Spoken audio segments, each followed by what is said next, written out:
सोई जानई जहि देहु जनाई, जानत तुम्हई होई जाई। यहाँ भक्त श्रेष्ठ संत महाकवि तुलसीदास जी कहते हैं कि हे प्रभु, तुम्हें वही जान सकता है जिसे तुम अपना परिचय देना चाहो, और जब वो तुम्हें जान लेता है तो कालांतर में चलकर वो तुम में ही मिल जाता है। एक प्रश्न हमेशा उठता आया है, जब भी प्रभु मानव रूप में मानव शरीर धारण कर इस धरा पर अवतरित हुए हैं, तो उस समय जनमानस की एक अभिव्यक्ति उभरकर सामने आती है कि भाई, मैं कैसे मान लूँ कि आप प्रभु हैं, मैं कैसे मान लूँ कि वो भगवान हैं। क्योंकि जब कोई उनका सोचना होता है, लोगों की ये धारणा होती है कि जब कोई महामानव, जब कोई महानायक, जब कोई परम पुरुष इस धरा पर आएंगे और जनमानस उनसे अनभिज्ञ रह जाएगा, ये कैसे संभव है। तो इसी का जवाब यहाँ तुलसीदास जी ने दिया है। यहाँ ये जानना बड़ा ज़रूरी है कि ज्ञान मार्ग से उनको नहीं जाना जा सकता है। यही कारण है कि ज्ञानियों ने उन पर शोध करते करते करते अंत में नेति नेति कह दिया। तो इन्हें जाना कैसे जा सकता है? तो इन्हें जानने की बड़ी सरल और साधारण प्रक्रिया है। नंबर 1, भगवान से साक्षात्कार की उत्कृष्ट इच्छा, और नंबर 2, निरंतर प्रयास, उनकी ओर बढ़ना, उनको जपना, उनको भजना और उन्हीं का चिंतन करना। आइए इसको समझने के लिए कृष्ण युग से एक उदाहरण लेते हैं।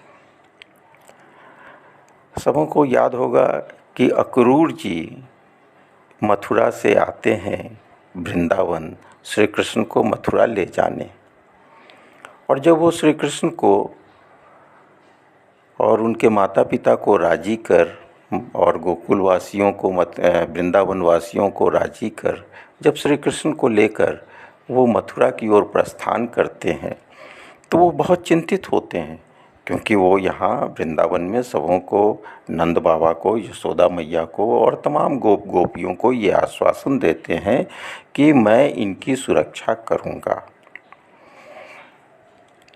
तो उनकी श्री कृष्ण के सुरक्षा के भाव से वो काफ़ी चिंतित होते हैं, और वो उनका चिंतित होना इतना अधिक बढ़ जाता है कि कैसे करेंगे, कंस से कैसे इनको बचाएंगे, क्या करेंगे, इसके लिए कौन सा उपाय रचेंगे। ये तमाम बातों को सोचते सोचते वो एक जगह जाकर उनका शरीर अंदर से और मन बहुत क्लांत हो जाता है।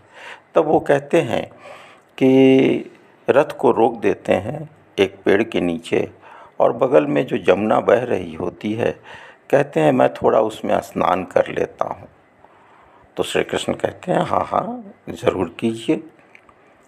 अक्रूर जी जमुना में जैसे ही डुबकी लगाते हैं, तो वो देखते हैं कि जमुना में पानी के अंदर श्री कृष्ण हैं। वो हड़बड़ाकर बाहर निकलते हैं तो देखते हैं कि श्री कृष्ण तो रथ के पास बलराम के साथ बातें कर रहे हैं। फिर वो डुबकी लगाते हैं। जब फिर डुबकी लगाते हैं तो देखते हैं कि अब जिधर भी देख रहे हैं, जिधर भी घूम रहे हैं, पानी के अंदर श्री कृष्ण नज़र आ रहे हैं। फिर वो हड़बड़ाकर बाहर आते हैं, और जब बाहर आते हैं तो देखते हैं कि श्री कृष्ण बलराम के साथ रथ के पास खड़े हैं। फिर वो डुबकी लगाते हैं। इस बार जो वो डुबकी लगाते हैं तो श्री कृष्ण अपने तारक ब्रह्म स्वरूप में उनके समक्ष उपस्थित होते हैं, और उनसे कहते हैं कि अक्रूर, तुम्हें ज़्यादा चिंता करने की ज़रूरत नहीं है। मैं कौन हूँ, इसे समझो। और उसके बाद अक्रूर जी स्नान के पश्चात निकल आते हैं।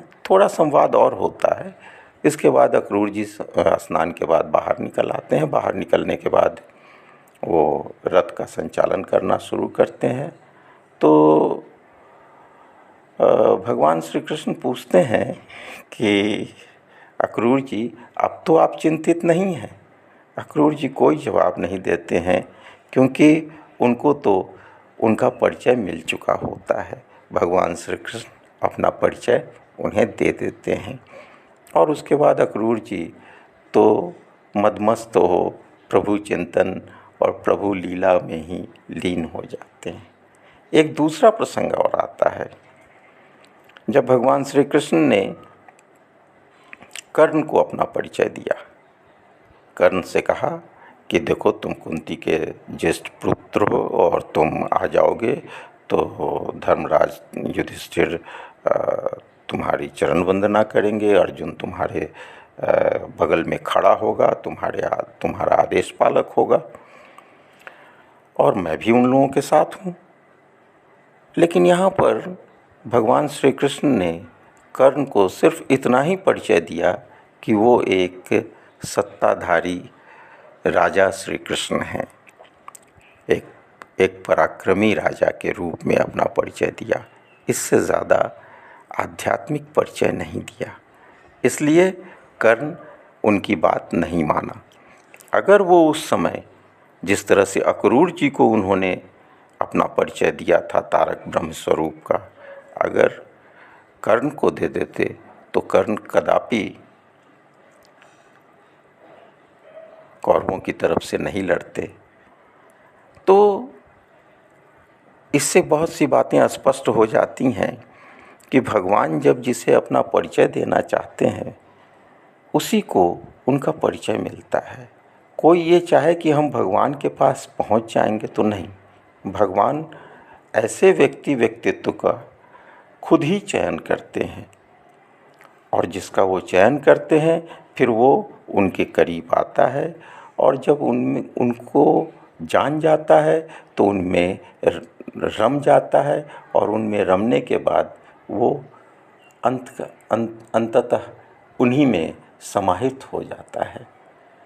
तो इस दोहे का लगभग ऐसा ही माने होता है। तो प्रभु को हम अपनी भक्ति, अपने प्रेम से जान सकते हैं। दूसरा कोई रास्ता नहीं है, ज्ञान से तो कदापि नहीं।